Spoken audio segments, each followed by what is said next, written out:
झरनों से इतना सुंदर संगीत कभी सुनाई ही ना देता अगर राहों में उनके पत्थर न होते। नमस्कार, राधे राधे दोस्तों, स्वागत है आपका मेरे एक नए स्टडी ब्लॉग में।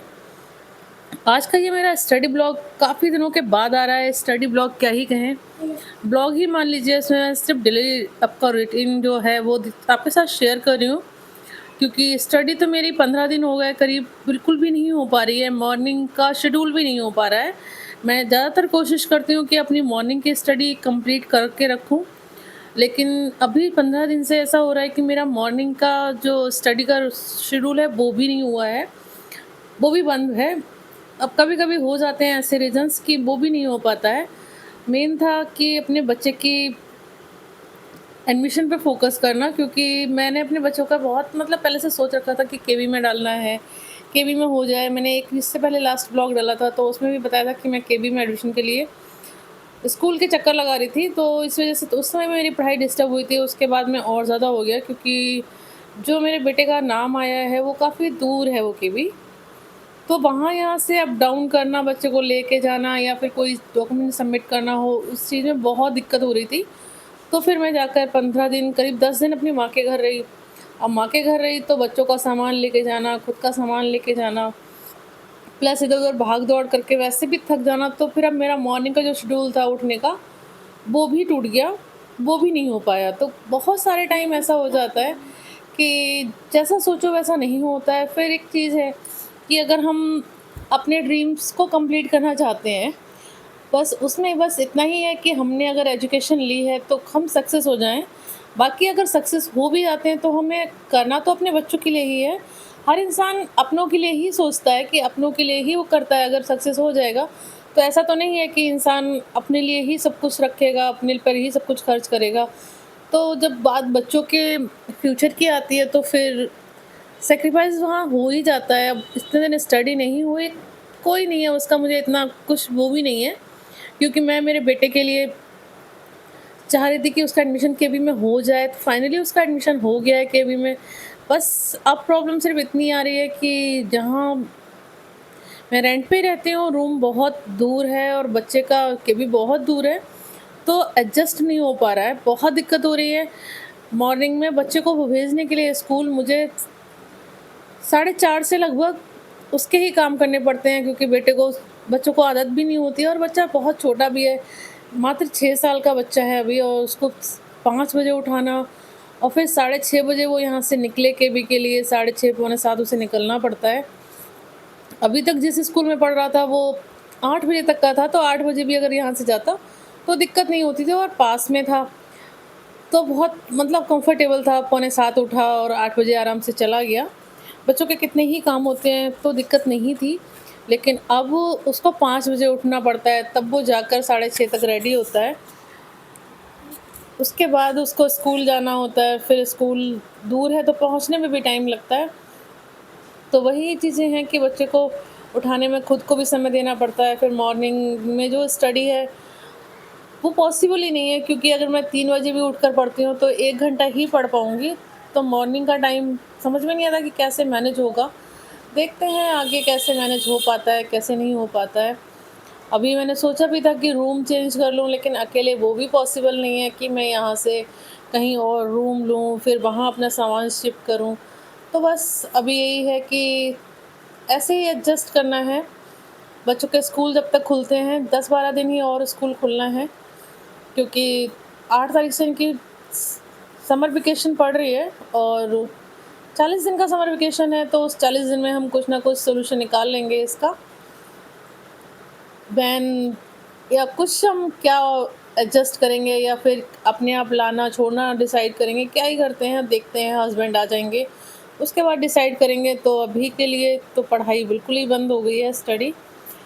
लेकिन वही है कि मैं अपना डेली रूटीन आपको दिखाऊँ कि स्टडी क्यों नहीं हो पाती, क्योंकि बहुत सारे लोग के पास कमेंट होते हैं कि स्टडी नहीं करते हो, स्टडी का दिखावा करते हो, ये नहीं करना चाहिए, वो नहीं करना, लोग कुछ भी बोलते हैं। लेकिन वही चीज़ें हैं कि हम आपको अपना शेड्यूल दिखा सकते हैं।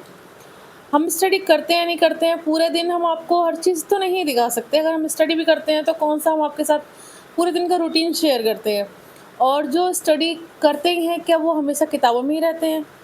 क्या वो उनके लिए और कोई टाइम बिल्कुल भी मैनेज नहीं होता, वो अपने और भी काम करते हैं। और सबसे बड़ी चीज़ है कि हम सिर्फ़ एक स्टूडेंट लाइफ़ में नहीं हैं, माँ हैं, हाउसवाइफ़ हैं, बहुत सारी रिस्पॉन्सिबिलिटी हैं। उसके बाद हम कुछ समय निकाल कर अपने सपनों के लिए एक कोशिश कर रहे हैं, और उस कोशिश में मैं अगर कुछ शेयर करती हूँ, सबसे बड़ी चीज़ है शेयर करने की। अगर कोई यूट्यूब पे कुछ शेयर कर रहा है, तो उसका एक मोटिव कह सकते हैं कि अर्निंग का भी है। दूसरा ये चीज़ है कि अर्निंग से ज़्यादा अभी तो मेरा जब चैनल है और इतना मतलब हो चुका है, तो मैं ये नहीं कहूँगी कि मेरा अर्निंग का बिल्कुल मोटिव नहीं है कि मुझे अर्निंग हो तो मेरे लिए कुछ बुरा है। क्योंकि भाई मैं ना ही तो इतनी फाइनेंशियली स्ट्रॉन्ग भी नहीं हूँ कि मैं कहूँ कि मुझे बिल्कुल नीड नहीं है पैसे की, और कोई कितना भी स्ट्रॉन्ग हो उसे भी नीड होती है।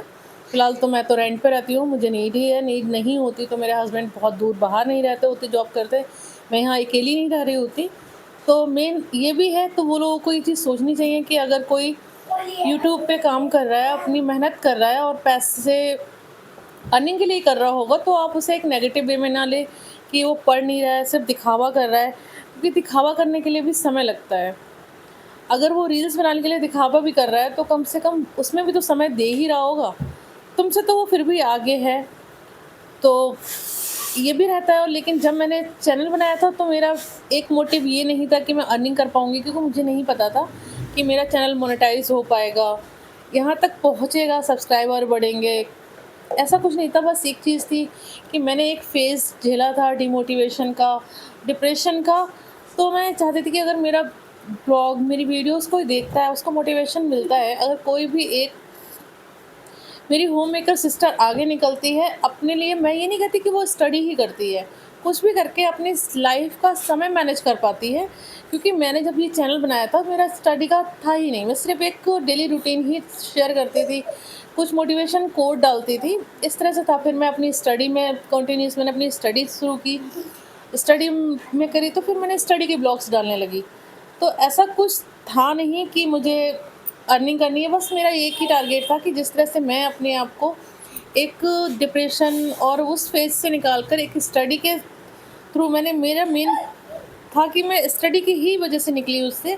क्योंकि मुझे जब कोई रास्ता सूझ नहीं रहा था, तो फिर सिर्फ मेरे को एक ही चीज़ दिखाई दी कि क्यों ना मैं अपनी किताबों से अपने आप को एक आगे आगे निकालूँ इस फेज़ से। अगर मैं किताबों के लिए कुछ समय देती हूँ, तो मैं अपना हर काम बहुत टाइम पे मैनेज करूँगी। मुझे एक अंदर से वो रहेगी, क्योंकि मुझे पढ़ने का बहुत पहले से ही शौक़ है। मैं पढ़ने में, ऐसा नहीं है कि मुझे कॉम्पिटिशन या इस चीज़ का बहुत शौक़ है, मुझे बुक्स पढ़ने का शौक़ है। पहले से ही मैं पढ़ती हूँ, काफ़ी सारी बुक्स मुझे अच्छी लगती है पढ़ना। बचपन से मेरी हॉबी रही है कि बुक्स आई नई-नई तो सारी बुक्स पढ़ना। हम 3 भाई-बहन थे, मैं सारी मतलब स्टोरी जितनी बुक्स में होती थी, सारी मैंने उनको 10-15 दिन में सारी तीनों बहन-भाइयों की ख़त्म कर लेती थी, चाहे वो इंग्लिश की बुक हो या हिंदी की हो। तो कहते हैं ना कि पढ़ाई, बुक्स एक ऐसी चीज़ है जो आपको किसी भी डिप्रेशन के मूड से, डिप्रेशन हो, डिमोटिवेशन हो, कुछ भी हो, उससे बाहर निकाल सकती हैं।